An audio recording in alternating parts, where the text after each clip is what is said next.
semuanya, apa kabar? Tetap jaga kesehatan ya.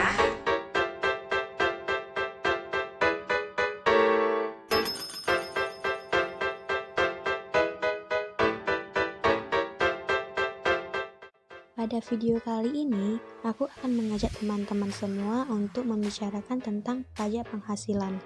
Ngomongin tentang pajak penghasilan, pasti langsung ingat dong sama jenis-jenis pajak penghasilan, seperti PPh pasal 21, pasal 22, pasal 23, pasal 24, pasal 25, pasal 26, pasal 28A, pasal 29, dan PPh final pasal 4 ayat 2.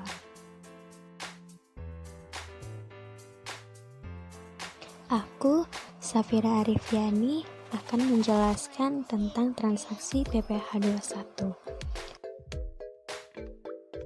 Maka, transaksi ini terutang PPh 21 ya, dan objek pajak berupa penghasilan dalam bentuk honor yang diterima oleh Bapak Zaki Saputra. DPP penghasilan kena pajaknya yaitu PPh 21 tenaga ahli bukan pegawai sebesar 50% dari penghasilan brutonya atau 50% dari 40 juta yaitu 20 juta, dan tarif pajak sesuai dengan pasal 17 yaitu 5%, sehingga PPh 21 terutang sebesar 1 juta didapat dari 5% dikali 20 juta. PPh 21 dipotong oleh pemberi kerja, yaitu PT Surya Kencana. Karena PT Surya Kencana sebagai pemotong, maka akan dicatat sebagai utang pajak PPh 21. Sehingga pencatatan jurnal transaksinya sebagai berikut. Sehingga kas yang dibayarkan perusahaan kepada Bapak Zaki adalah sebesar honor setelah dipotong pajaknya ya, yaitu 39 juta. Dan perlu diingat bahwa PT Surya Kencana perlu menyetorkan ke kas negara. Maka tanggal 10 April 2019, PT Surya Kencana menyetorkan pajak ke kas negara dan mencatat jurnal sebagai berikut. Perkenalkan, saya Caroline Srejeki Sukma akan menjelaskan transaksi PPh potong pungut pasal 22 pada kasus PT Surya Kencana. Yuk kita simak baik-baik. Nah, atas transaksi ini, PT Surya Kencana terutang PPh pasal 22 dengan objek pajaknya pembelian oleh bendahara pemerintah. Nah, untuk mencari DPP, kita cukup menggunakan harga pembelian. Apa itu DPP? DPP adalah dasar pengenaan pajak. Nah, di sini harga pembelian diketahui 3 miliar rupiah.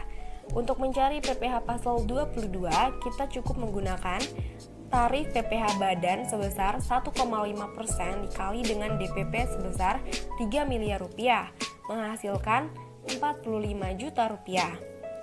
Pada kasus ini, PPh pasal 22 dipungut oleh pembeli. Maka, PT Surya Kencana akan menerima dana dari Bendahara Daerah Kota Jakarta sebesar 2.955 juta rupiah. Angka tersebut didapat dari DPP dikurang dengan PPh pasal 22. Nah, untuk pencatatan jurnalnya, pada saat menjual kertas tanggal 5 Juni 2019, piutang usaha berada di debit sebesar 3 miliar rupiah. Penjualan berada di kredit sebesar 3 miliar rupiah. Untuk harga pokok penjualan diketahui pada soal sebesar 500 juta rupiah berada di debit. Untuk persediaan berada di kredit sebesar 500 juta rupiah. Nah, pada tanggal 5 Juni 2019 belum ada pencatatan pajak terutang karena PPh pasal 22 terutang baru akan dicatat pada saat terutangnya, yaitu pada saat pembayaran tanggal 6 Juni 2019. Nah, pada saat pembayaran oleh bendahara tanggal 6 Juni 2019, kas atau bank bertambah berada di debit sebesar 2.955 juta rupiah. Dan PPh pasal 22 dibayar di muka sebesar 45 juta rupiah. Untuk di kredit, terdapat piutang usaha sebesar 3 miliar rupiah.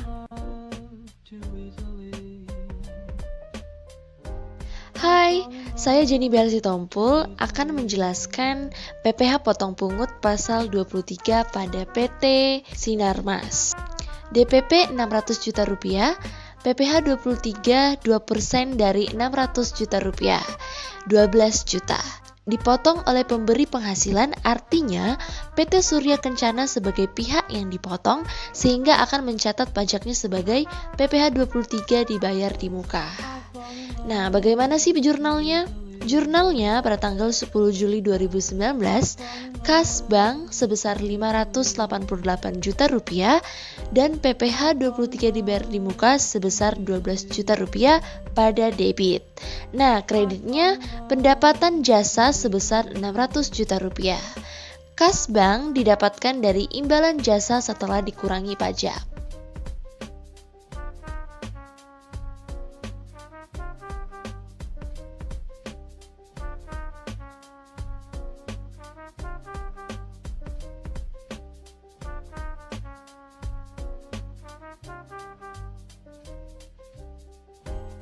Perkenalkan, saya Marina Syanipar akan menjelaskan transaksi PPh potong pungut pasal 4 ayat yang kedua pada kasus PT Surya Kencana. Berikut adalah soalnya.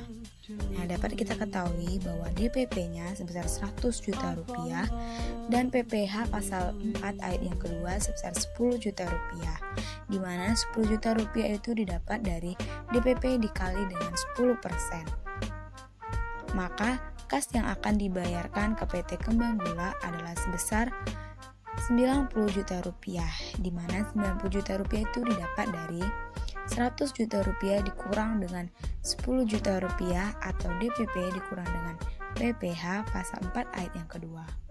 Nah, pencatatan jurnalnya sebagai berikut.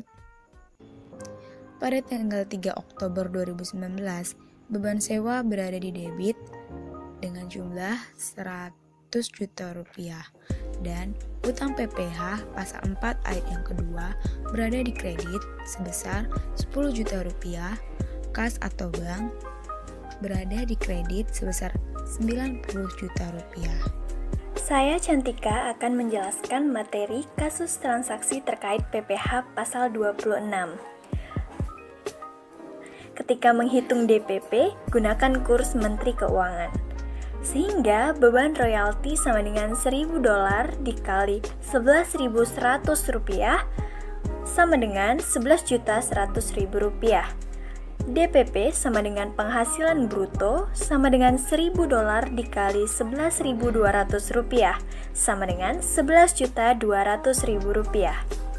PPh pasal 26 sama dengan 20% dikali 11.200.000 rupiah. Hasilnya Rp2.240.000. Maka, kas yang akan dibayar ke Royal Service Ltd sebesar Rp11.100.000 dikurang Rp2.240.000 sama dengan Rp8.860.000. Maka, pencatatan transaksinya adalah sebagai berikut. Jurnal tanggal 22 November tahun 2019, beban royalti di debit sebesar Rp11.100.000, hutang PPh pasal 23 di kredit sebesar Rp2.240.000, kas bank di kredit sebesar Rp8.860.000. Jurnal untuk tanggal 10 Desember tahun 2019, hutang PPh pasal 26 di debit sebesar Rp2.240.000, kas bank di kredit sebesar Rp2.240.000. Saya Desi Natalia Barus akan menjelaskan transaksi PPh 24. Bisa kita lihat di sini ada ikhtisar penghasilan neto 2019. Dari tabel tersebut diperoleh penghasilan kena pajak sebesar Rp14 miliar, sehingga beban pajak atau PPh terhutang tahun 2019 yaitu Rp2,5 miliar didapat dari tarif pajak PPh badan dikali PKP, yaitu 25% dikali Rp14 miliar. Nah, kita perlu ingat prinsip pajak Indonesia yaitu worldwide income. Penjelasannya sebagai berikut. Besaran maksimal PPh 24 yang dapat dikreditkan untuk setiap negara dihitung dengan formula sebagai berikut. Berikut perhitungan kredit pajak luar negeri untuk Singapura dan untuk Filipina. Sehingga yang dapat dikreditkan pada beban pajak akhir tahun yaitu nilai yang terendah antara batas maksimal dengan PPh yang dipotong di luar negeri. Sehingga total PPh pasal 24 yang dikreditkan sebesar 650 juta rupiah. Maka atas dasar dan peristiwa tersebut, perusahaan akan mencatat jurnal sebagai berikut. Yang pertama, jurnal saat pembayaran pajak terutang di luar negeri. Dan yang kedua, ada jurnal saat pembebanan pajak terutang di luar negeri. Perkenalkan, saya Tasya Maria Andinia. Saya akan menjelaskan transaksi PPh pasal 25. PT Surya Kencana adalah wajib pajak badan yang wajib membayar angsuran PPh pasal 25 setiap bulan. Besarnya angsuran per bulan sebesar 200 juta. Dengan penjelasan, PPh terutang tahun pajak sebelumnya dikurang dengan kredit pajak dibagi dengan 12 bulan. Pada tanggal 10 Desember 2019, perusahaan membayar angsuran PPh pasal 25 bulan November sebesar 200 juta. Pencatatan jurnalnya adalah pada tanggal 10 Desember 2019, PPh pasal 25 dibayar di muka sebesar 200 juta, pada kas atau bank sebesar 200 juta. Jika PPh yang sudah dipotong pungut oleh pihak lain dan PPh 25 yang dibayar sendiri lebih besar dari PPh terutang, maka akan timbul PPh lebih bayar yang terdapat pada PPh pasal 28A. PPh pasal 28A merupakan piutang wajib pajak kepada negara. Sebaliknya, jika PPh terutang lebih besar dari PPh yang sudah dipotong pungut oleh pihak lain dan PPh pasal 25 yang dibayar sendiri, maka timbul PPh kurang bayar yang terdapat pada PPh pasal 29. PPh pasal 29 merupakan hutang pajak penghasilan yang harus disetor ke negara sebelum SPT PPh tahunan disampaikan. Sehingga, berdasarkan transaksi-transaksi yang telah terjadi sebelumnya, maka kita harus menghitung beberapa PPh kurang bayar atau lebih bayar PT Surya Kencana.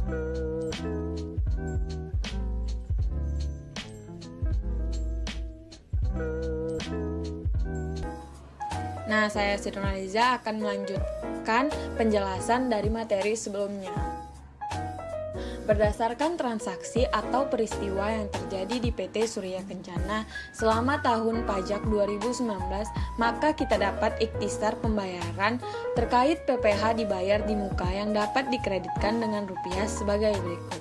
Kredit pajak tahun pajak 2019 berdasarkan transaksi sebelumnya, PPh pasal 22 dibayar di muka 45 juta rupiah, PPh pasal 23 dibayar di muka 64 juta 500 rupiah, PPh pasal 22 dibayar di muka 650 juta rupiah, PPh 25 dibayar di muka 2 miliar 400 juta dengan pembayaran 12 bulan kali 200 juta.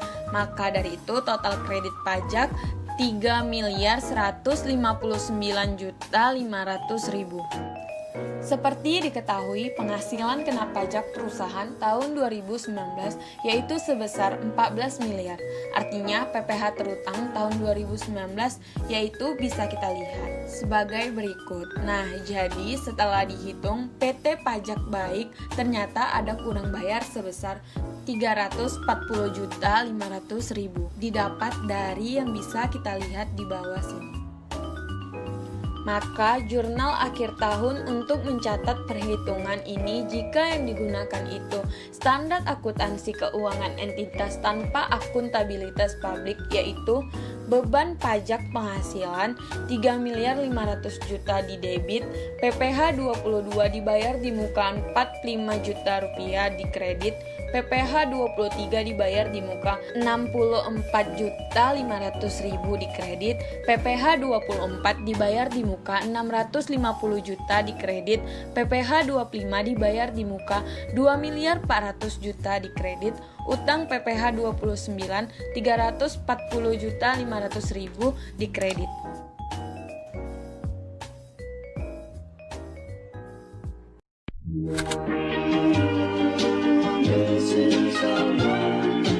Halo Halo semuanya, dalam kesempatan kali ini aku Safira Arifiani akan menjelaskan mengenai studi kasus akuntansi pertambahan nilai pada PT Sinar Jaya.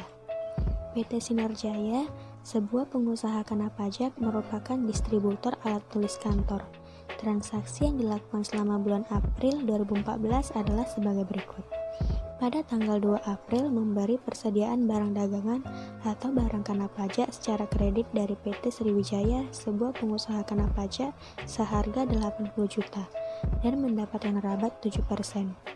Sehingga potongan pembeliannya adalah 7% dikali 80 juta menghasilkan Rp5.600.000.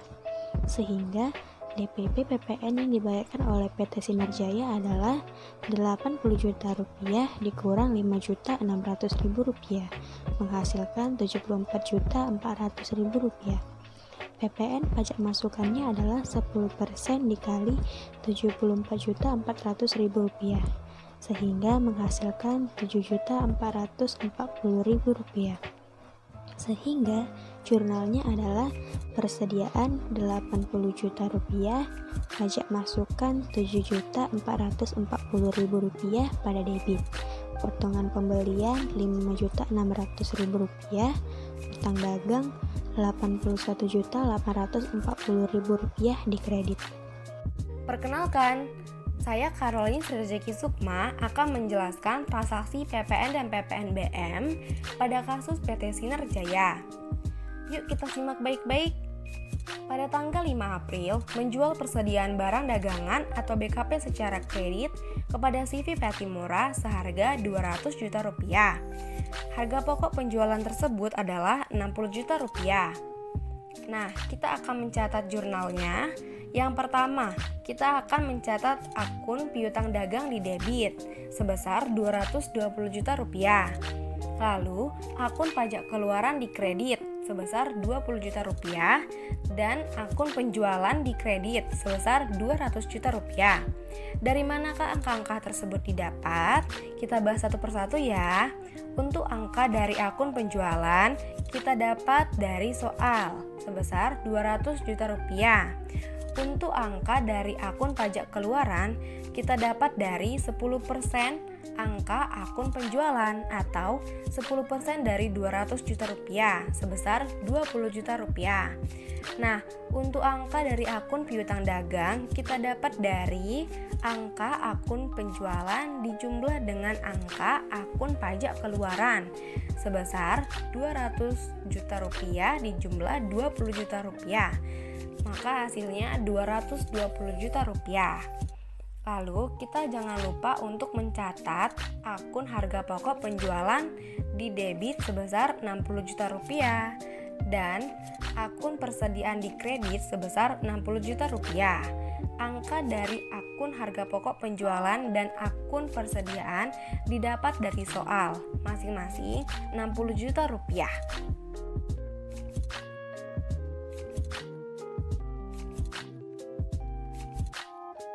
Perkenalkan, saya Marina Sianipar akan menjelaskan mengenai transaksi PPN dan PPNBM. Berikut adalah soalnya. Pada tanggal 9 April menerima retur atas penjualan tanggal 5 April kepada CV Patimura. Harga pokok penjualan yang diretur adalah sebesar Rp10 juta. Berikut adalah jurnal retur penjualannya. Retur penjualan sebesar Rp30 juta, pajak keluaran sebesar Rp3 juta, pada piutang dagangan sebesar Rp33 juta, dan persediaan sebesar Rp10 juta pada harga pokok penjualan sebesar Rp10 juta. Soal selanjutnya yaitu pada tanggal 10 April menerima pembayaran dari CV Patimura atas penjualan persediaan tanggal 5 April dan membayar sewa gedung untuk 3 tahun kepada PT Sukma sebesar Rp100 juta sebelum PPN. Berikut adalah jurnal penerimaan pembayarannya. Kas pada piutang dagang sebesar Rp50 juta dan berikut adalah jurnal pembayaran sewa gedung, yaitu beban dibayar di muka pada sewa gedung sebesar Rp100 juta, pajak masukan sebesar Rp10 juta, pada utang PPH pasal 4 ayat yang kedua 10 juta rupiah dan kas sebesar 100 juta rupiah. Perkenalkan, saya Siti Nurhaliza akan menjelaskan kasus Jurnal Akuntansi PPN dan PPNBM nomor 7. Pada tanggal 11 April, menyewa 1 unit genset dari CV Hakuna Matata PKP untuk 1 bulan dengan sewa sebesar 4 juta rupiah dibayar tunai. Jurnal pembayaran sewa genset yaitu beban sewa genset 4 juta rupiah, pajak masukan 400.000 pada utang PPH pasal 23 80.000, kas atau bank 4.320.000. Nomor 8, pada tanggal 17 April menjual persediaan barang dagangan BKP kepada Permatasari Pajak seharga 50 juta rupiah sekaligus tagihan dan faktur pajak. Harga pokok persediaan adalah 20 juta rupiah. Jurnal penjualan piutang dagang pada penjualan 50 juta rupiah, persediaan pada harga pokok penjualan 20 juta rupiah, pajak keluaran dipungut pemungut pada pajak keluaran 5 juta rupiah. Saya Cantika akan menjelaskan materi kasus transaksi terkait PPN dan PPNBM. Transaksi ke-9. Pada tanggal 20 April menerima pembayaran dari Bendahara Permatasari Pajak. Berikut adalah jurnalnya. Kas didebit sebesar Rp49.250.000. Pajak dibayar di muka terutang PPH pasal 22 didebit sebesar Rp750.000. Piutang dagang dikredit sebesar Rp50 juta. Transaksi 10. Pada tanggal 25 April membayar royalti sebesar $54.000 kepada DNG Ltd, sebuah perusahaan yang bertempat kedudukan di Australia atas pemakaian merek dagang. Kurs tengah Bank Indonesia $1 sama dengan Rp11.500 dan kurs Menteri Keuangan $1 sama dengan Rp12.000. Maka perhitungan PPH pasal 26 sebagai berikut. Hai, perkenalkan nama saya Jenny Bella Asita Sitompul akan menjelaskan transaksi PPN dan PPNBM. Pada tanggal 28 April, membayar gaji pegawai bulan April yang terdiri dari berikut. Iuran pensiun merupakan program iuran yang pasti dibayarkan ke dana pensiun yang pendiriannya disahkan oleh Menteri Keuangan. Dari iuran pensiun sebesar Rp8 juta sebesar Rp2.500.000 ditanggung oleh perusahaan, sedangkan sebesar Rp5.500.000 ditanggung oleh karyawan. Sehingga jurnalnya adalah beban gaji sebesar Rp102 juta, beban iuran pensiun sebesar Rp2.500.000, beban tunjangan transport sebesar Rp25 juta. Semua beban gaji, iuran pensiun, dan tunjangan transport pada debit. Nah, pada kredit, utang iuran pensiun sebesar 8 juta, utang PPH 21 sebesar Rp6.720.000 dan kas atau bank Rp114.780.000. Perkenalkan, saya Tasya Maria Andinia akan menjelaskan PPN transaksi nomor 12. Pada tanggal 30 April, menyetor utang iuran pensiun ke perusahaan dana pensiun. Jurnalnya adalah utang iuran pensiun sebesar 8 juta kepada kas atau bank sebesar 8 juta. Saya Desi Natalia Barus akan menjelaskan PPN dan PPNBM transaksi ke-13. Pada tanggal 10 Mei, menyetor utang PPH pasal 21, utang PPH pasal 23, utang PPH pasal 26, angsuran PPH pasal 25 sebesar Rp2.200.000, utang PPH pasal 4 ayat 2, dan utang PPN ke kas negara, di mana jurnalnya sebagai berikut. Untuk nominal-nominal di jurnal tersebut, kita bisa lihat di transaksi-transaksi sebelumnya ya. Kemudian, kita akan menjurnal PPN kurang atau lebih bayar pada akhir bulan. Jurnalnya sebagai berikut.